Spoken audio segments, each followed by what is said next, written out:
What's up, guys? Welcome back to NeXt Gaming, where we cover everything newsworthy that pertains to games.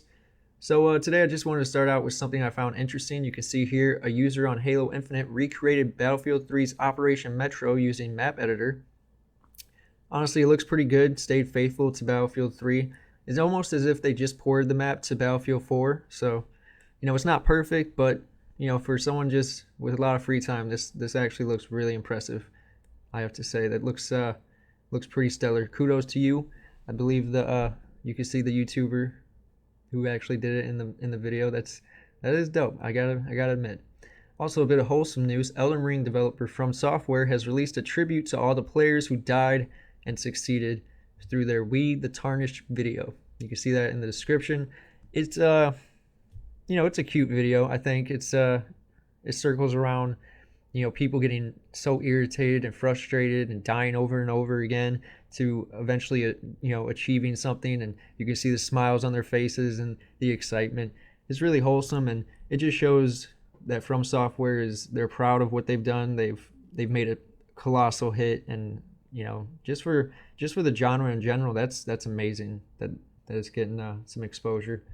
And the last bit of small news we have today is how Microsoft and Paramount Pictures have partnered together to bring us a custom Top Gun Maverick Xbox Series S to celebrate the movie hitting streaming services.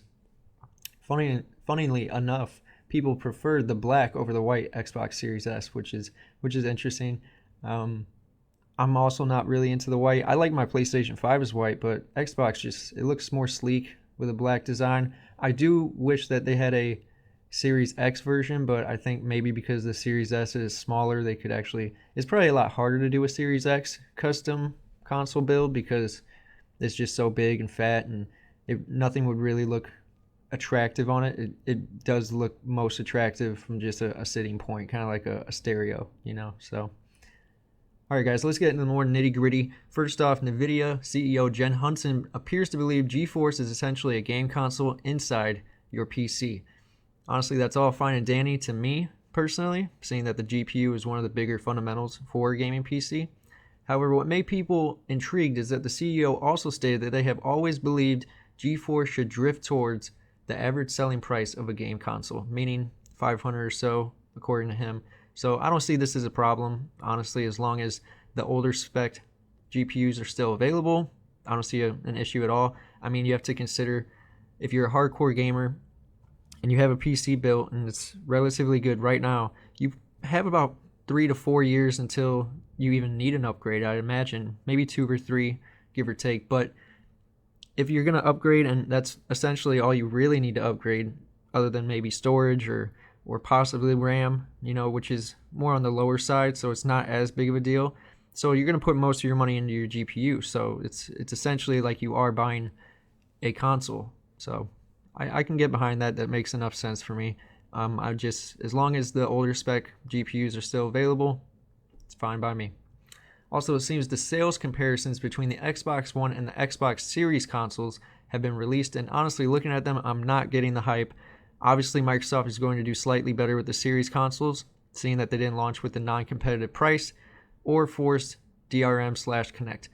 I'm just curious as to how with Game Pass and the insane Series S availability, how it's only doing slightly better. That I'm taking it maybe COVID slowed down the sales, but other than that, all you have to say is maybe a lot of Xbox users left to PlayStation before Phil Spencer and his innovations with the company improved the state of Xbox in general. So, I mean, there's nothing, they really messed up, I feel like, that because the Xbox Series X is an amazing console for it to be doing slightly above the Xbox One in general. Now, again, COVID, that's a huge impact, but again, I think because PlayStation 4 was double in sales versus the Xbox One, I think they did lose a lot of people to PlayStation.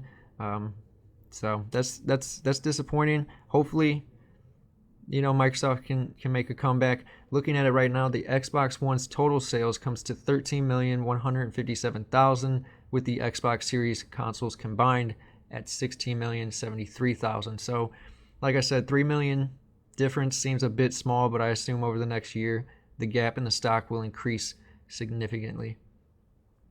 And for our last news topic for today, so I'm sure some of you are well known about the rumors circulating that EA, at a company value of $34 billion, possibly might begin a buyout deal with the likes of Apple, Disney, or even Amazon. So out of these three, Apple already backed out of deals with EA. So it's down to Disney and Amazon at this point. And honestly, any of these companies, or either of these companies, I should say, if they do acquire EA, they're gonna get so much. I just wanted to stop and say, like, you have Activision and Bethesda deals, some of the biggest acquisitions in our generation to us, but I feel like this tops both of them, to be honest, because Bethesda relatively made a comeback recently with their reboots of Wolfenstein and Doom, and some of their other small successes.